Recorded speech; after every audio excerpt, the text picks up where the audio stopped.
Assalamualaikum warahmatullahi wabarakatuh.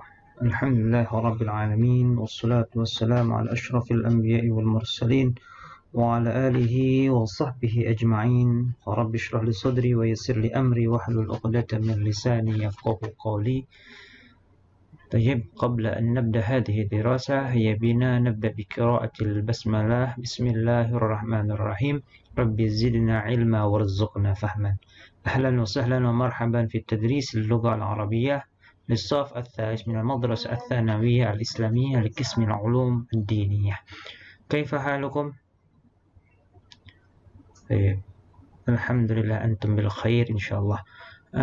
في هذه المناسبة في هذا اللقاء نحن ندرس الدرس الأول yakni al-balaghah wal fasahah. Pada pembelajaran yang pertama kali ini di bahasa Arab peminatan kita akan mempelajari tentang al-balaghah dan al-fasahah.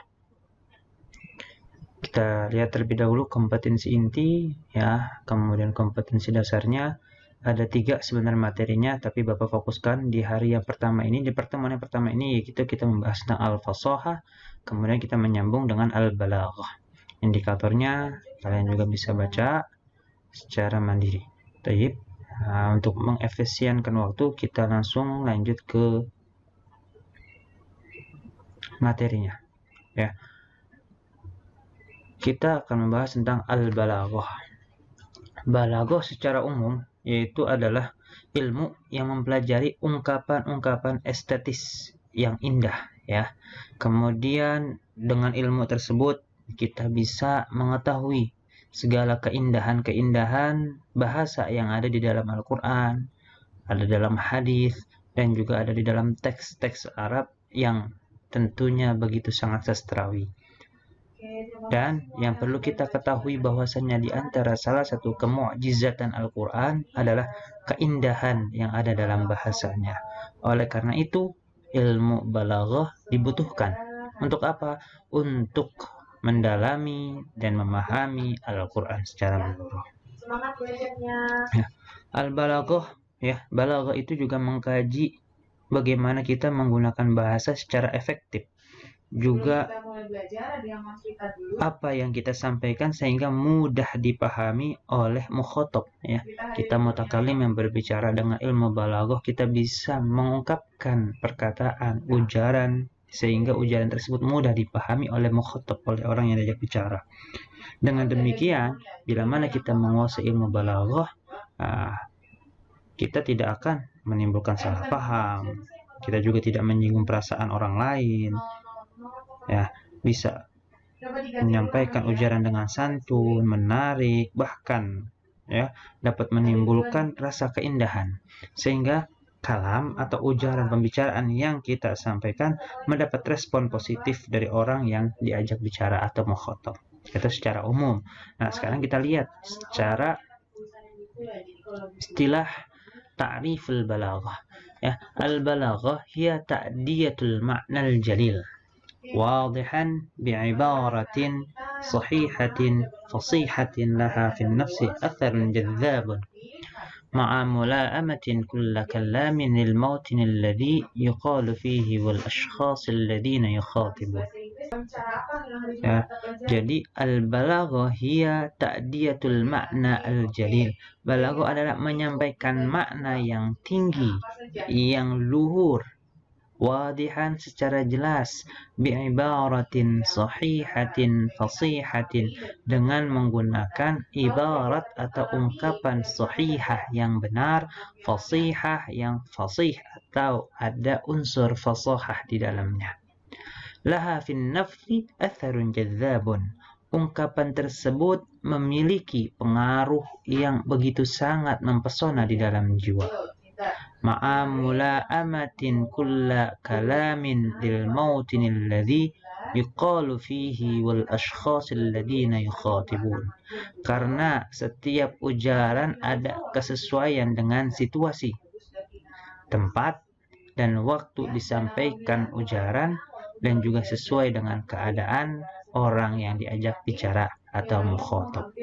Ya, ini ta'riful balaghah, pengertian balaghah. Jadi kalau kita lihat secara inti singkat, balaghah adalah ilmu yang di dalamnya mengajarkan kita untuk mampu menyampaikan makna yang luhur, yang tinggi, yang etis secara jelas. Bi'ibaratin sahihatin, dengan menggunakan ungkapan yang benar, fasihatin, dan juga fasih. Oke, sekarang kita lihat apa sih yang ada di dalam unsur balaghah. Unsur balaghah yang pertama ada al-ma'na. Ya. Kemudian al-ma'na ini adalah lapis dalam daripada balaghah. Kemudian di lapis luarnya itu ada al-kalam, ya. Al-makna lapis dalamnya, al-kalam lapis luarnya, yaitu al-makna adalah yang terdapat, ya, dalam pikiran orang yang akan berbicara, mutakallim. Nah, al-kalam itu merupakan ujarannya, yaitu sesuatu yang diungkapkan oleh mutakallim baik secara lisan ataupun tulisan, ya. Jadi dari dalam benak hati, nah yang keluar itu namanya al-kalam. Nah, di dalam al-kalam itu ada al-makna, lapis dalamnya. Oke, kita akan membahas lebih jelas dan lebih mendalam tentang al-makna. Oke, al-makna. Apa sih yang dimaksud di dalam al-makna ini? Adalah ide, gagasan, maksud atau tujuan bicara yang terdapat dalam pikiran mutakallim. Pikiran orang yang berbicara sesuai dengan situasi dan juga sesuai dengan kondisi. Ya. Jadi dalam kajian balaghah, makna pada umumnya berarti tujuan. Tujuan yang diinginkan oleh pihak yang ingin berbicara, yang sesuai dengan situasi dan juga sesuai dengan kondisi. Misalkan ucapan salam, Assalamualaikum warahmatullahi wabarakatuh. Bukan makna harfiahnya yaitu doa selamat serta kasih sayang Allah bagi mukhatab, melainkan apa yang dimaksud mutakallim, orang yang berbicara mengucapkan salam tersebut sesuai dengan situasi dan kondisi. Misalkan ketika kamu bertamu, ya, kamu nih bertamu, ya berarti bertamu, kamu menjadi seorang mutakallim, bertamu ke rumah seseorang, kemudian kalian mengucapkan salam, maka makna salam tersebut, ya, punya tujuan apa? Sebagai kata permisi untuk izin masuk ke dalam rumah. Begitu juga ketika diucapkan oleh seorang MC di depan para hadirin, bermakna apa? Meminta perhatian hadirin bahwa acara akan dimulai. Jadi ada kesesuaian antara situasi dan kondisi. Jadi bukan hanya makna secara harfiah daripada kalam ujaran tersebut. Ya, jadi intinya dalam balaghah bahwasanya suatu kalam atau ujaran dilihat dari segi tujuannya, apakah sekedar memberitahukan sesuatu atau untuk mengajak ataupun membujuk, meyakinkan, menyindir, menghibur, dan tujuan lainnya. Nah, itu al-makna. Nah, dari al-makna ini ada beberapa aspek yang harus diperhatikan. Tadi kita lihat kan bahwasanya al-balaghah ta'diyatul ma'na al-jalil. Di dalam ini kita harus perhatikan bahwasanya di dalam makna itu harus bersifat al-jalil, luhur, mulia, indah, dan etis. Contoh makna jalil yang paling ideal adalah makna-makna yang diungkapkan Allah sebagai mutakallim di dalam Al-Quranul Karim tentang akidah, tentang hubungan manusia dengan Tuhan, ketentuan-ketentuan tentang pergaulan antar sesama manusia dan alam sekitar, dan contoh lainnya yang ada di dalam Al-Quran. Ada juga makna-makna yang kotor. Contohnya apa? Ajakan untuk maksiat dan sebagainya tidak ada dalam karya yang balaghah. Nah, ini nggak masuk, ya. Jadi yang masuk itu adalah bersifat al-jalil, yang intinya adalah luhur, mulia, indah, etis, baik. Nah, kemudian dari makna itu juga ada yang namanya wadihan, jelas. Yaitu makna yang dimasukkan oleh mutakallim harus sampai kepada mukhatab, orang yang diajak bicara, dengan jelas, sehingga orang yang diajak bicara mudah memahami tanpa menimbulkan salah interpretasi.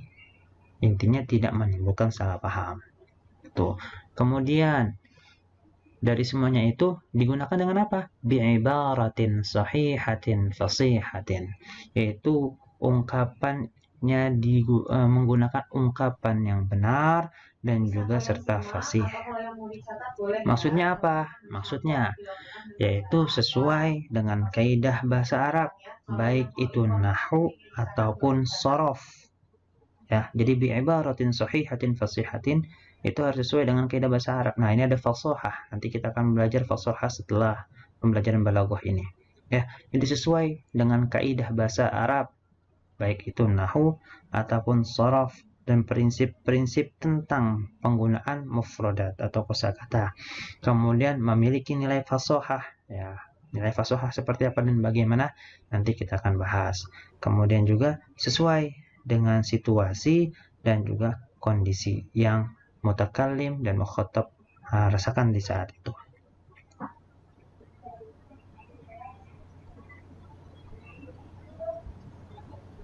Ya, oke. Nah, dari semuanya itu akan menunjukkan atharun khalab. Apa itu atharun khalab? Itu menimbulkan efek psikologis dan artistik keindahan.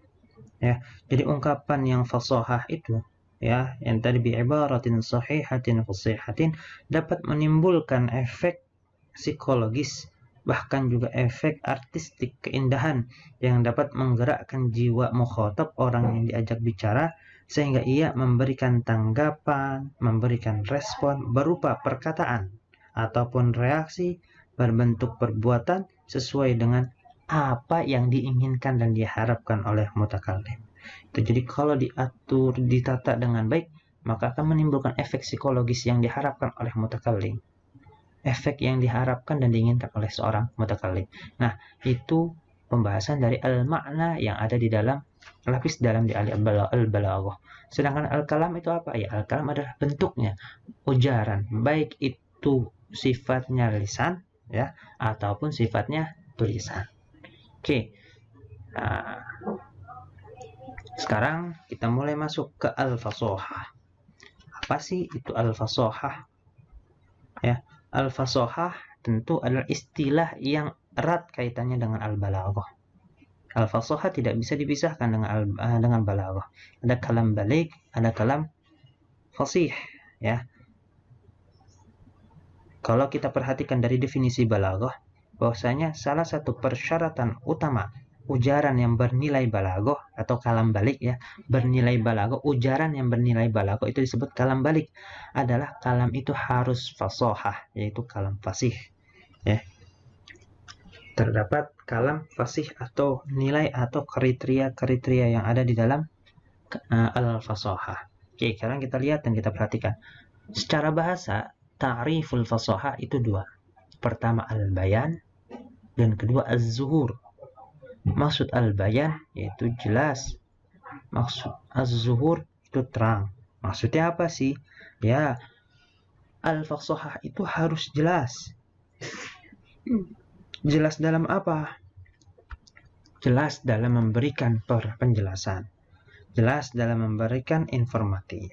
Dan az-zuhur terang maksudnya apa? Yaitu menggunakan kata-kata yang tidak sulit diucapkan. Itu. Jadi simpelnya al-bayan jelas dalam memberikan penjelasan ataupun informasi. Kemudian terang yaitu kata-katanya tidak sulit untuk diucapkan. Nah, kriteria fasahah. Yang pertama, tidak bertentangan dengan kaidah nahwu dan shorof. Jadi, kalimat atau ujaran itu bisa dikatakan fasahah, itu tidak boleh bertentangan dengan kaidah nahwu dan shorof. Ini contoh, ana musta'didun fi ada'il imtihan. Nah, kalimat di atas itu tidak fasih. Kenapa? Karena di kata yang digaris bawahi itu menyalahi kaidah shorof. Karena kata yang benar adalah musta'id, ista'adda, yasta'iddu, isti'dadan, wa musta'ad, fa huwa musta'id, bukan musta'did. Nah, di situ ada kesalahan dalam penggunaan katanya, yaitu menyalahi kaidah shorof. Begitu juga yang di bawah, dhahaba Aisyah ilal madrasah. Nah, kalimat ini belum fasih, belum masuk fasahah. Kenapa? Karena pemilihan kata dhahaba itu menyalahi kaidah nahwu. Kok menyalahi kaidah nahwu? Iya, Aisyah itu kan fa'il. Harusnya fi'il madinya ada ta'nits, menyesuaikan si pelaku yang bentuknya adalah mu'annas. maka seharusnya bukan zahaba tapi zahabat. Ya, jadi kalau kalian mengerjakan tugas nahwu dan sorof nanti ke depan, kalau ada yang tidak sesuai, berarti kalian ujaran kalamnya itu belum fasih. Nah, untuk selanjutnya, kata yang dipilih mampu mengungkapkan makna atau maksud ya dari pembicara. Simpelnya, atau mufradat atau kosakata yang dipilih dapat membuat suatu kalam mampu mengungkapkan makna dan maksud sebagaimana yang dikehendaki oleh mutakallim. Ya, kita ambil contoh. Alhamdulillahi rabbil alamin. Di sini alhamdu pujiannya menggunakan kata alhamd, tidak menggunakan as-sana ataupun al-madah yang intinya semua sama-sama bermakna pujian.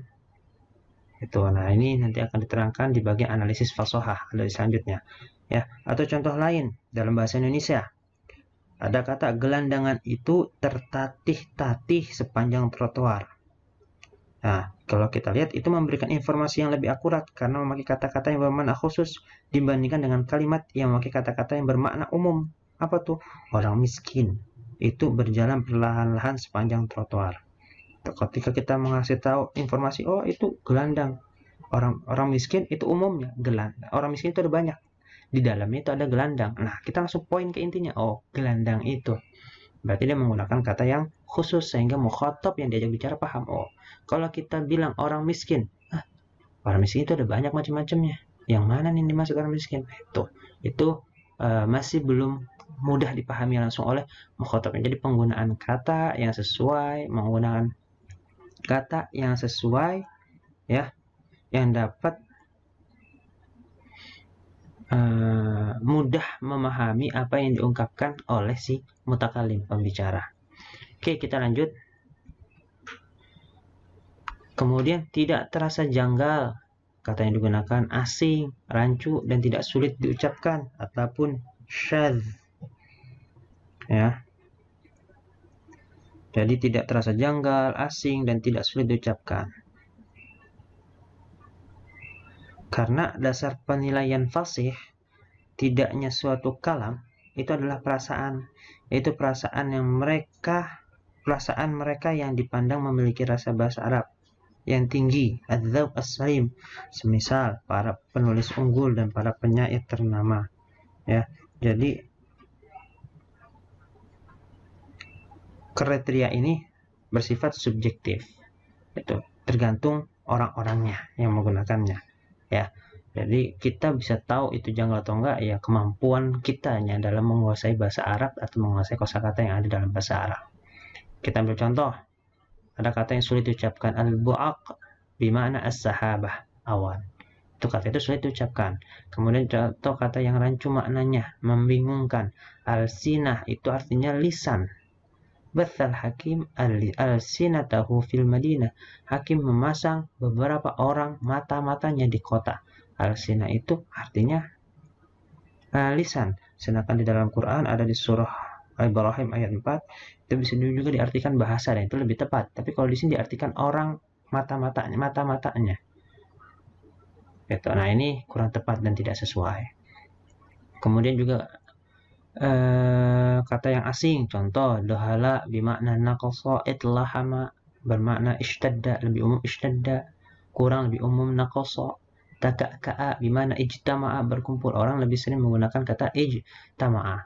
Nah, ini ketentuan atau kriteria yang ada di dalam al-fasahah, yaitu bentuk kata yang digunakan harus sesuai, tidak menyalahi sorof, tidak menyalahi nahwu. Kemudian kata-kata atau mufradat yang dipilih dapat membuat suatu kalam mampu mengungkapkan makna atau maksud atau tujuan sebagaimana yang dikehendaki oleh mutakallim. Kemudian juga lafal dan bunyi kalam yang sudah memenuhi 3 kriteria tersebut mesti fasih. Maksudnya apa? Artinya tidak terasa janggal, tidak asing, dan tidak sulit untuk diucapkan dari kata-kata tersebut. Nah, itu al-fasahah dari kriterianya. Nah, lalu apa sih fungsi dan faidah dari kita mempelajari balaghah dan fasahah? Yang pertama, dengan kita menguasai balaghah dan fasahah, kita akan mengetahui mukjizat Al-Quran dalam hal komposisi dan susunannya yang sangat indah dan sangat sempurna. Kemudian juga agar terhindar dari kesalahan memberikan makna. Ya, apa yang dimaksud dari mukhatab, dari mutakalim, misalkan kita baca kitab. Nah, kalau kita mempelajari balaghah, kita tidak akan menyalahi makna apa yang dimaksud si penulis dalam kitab tersebut. Itu. Kemudian mampu membedakan ujaran bahasa Arab yang fasih dan juga tidak fasih.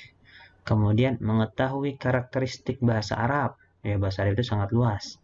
Kemudian mampu menyajikan ujaran yang bisa mempengaruhi pendengar, membuat pendengar itu antusias, memahami apa yang disampaikan dengan baik, terhindar dari kesalahpahaman. Kemudian mampu menjelaskan keindahan pada sebuah teks atau pada sebuah ujaran. Itu fungsi dan faedah dari kita mempelajari balaghah dan fasahah. Jadi kalau kita lihat balaghah dan fasahah hubungannya apa? Ya tentu kalian sudah pasti tahu, tidak bisa dipisahkan dan saling berkaitan. Nah, contoh telaah yang ada dalam fasahah itu adalah contoh yang ideal adalah Al-Quran. Kalau kita mau lihat yang paling sempurna Al-Quran. Atau contoh-contoh lain yang menjelaskan fasahah dalam sebuah teks. Nah, ini bisa kalian lihat contohnya yang tadi dalam surah Al-Fatihah, ya. Alhamdulillahirabbil alamin. Ya, pertama-tama yang dipahami dahulu arti dan terjemahnya ayat tersebut. Lalu muncul tuh diskusi mengapa tidak digunakan sinonimnya al-madah atau as-sana. Untuk itu ketiga kata ini diperbandingkan dari segi maknanya atau bunyinya atau bentuknya sesuai dengan keperluan, sehingga diketahui kelebihan kata alhamdu dalam konteks ayat tersebut dibandingkan dengan kata al-madah atau as-sana. Dengan begitu kita akan mengetahui dan merasakan mengapa pantaslah Allah menggunakan alhamdu, karena kata itu ternyata lebih mampu mengungkapkan makna memuji yang dikehendaki oleh Allah sebagai mutakallim dalam ayat ini dibandingkan dengan kata al-madah dan as-sana. Jadi dari situ kita akan mengetahui tingkatannya. Kenapa sih dalam surah Al-Fatihah tidak menggunakan al-madah atau as-sana? Nah, dari itu kita tahu bahwasanya kata alhamdu itu adalah kata yang lebih mampu mengungkapkan makna memuji yang dikehendaki oleh Allah Subhanahu wa ta'ala. Itulah kurang lebih cara menjelaskan fasahah dalam suatu teks, ya. Mungkin ini saja yang bisa Bapak sampaikan. Untuk selanjutnya bila mana ada yang ingin didiskusikan, kita bisa diskusikan lebih dalam lagi, bisa melalui e-learning nantinya, ataupun juga kita bisa berdiskusi melalui kolom komentar atau langsung WhatsApp ke Bapak, ya. Untuk selanjutnya tugas-tugasnya akan disampaikan dalam Google Form untuk penguatan ataupun refleksi dari pembahasan yang telah Bapak sampaikan tentang al-balaghah dan juga al-fasahah. Mungkin cukup sekian, mohon maaf bila mana ada kekurangan. Kurang lebihnya mohon maaf. Wabillahi taufiq wal hidayah wal muwafiq wal inayah. Wassalamualaikum warahmatullahi wabarakatuh.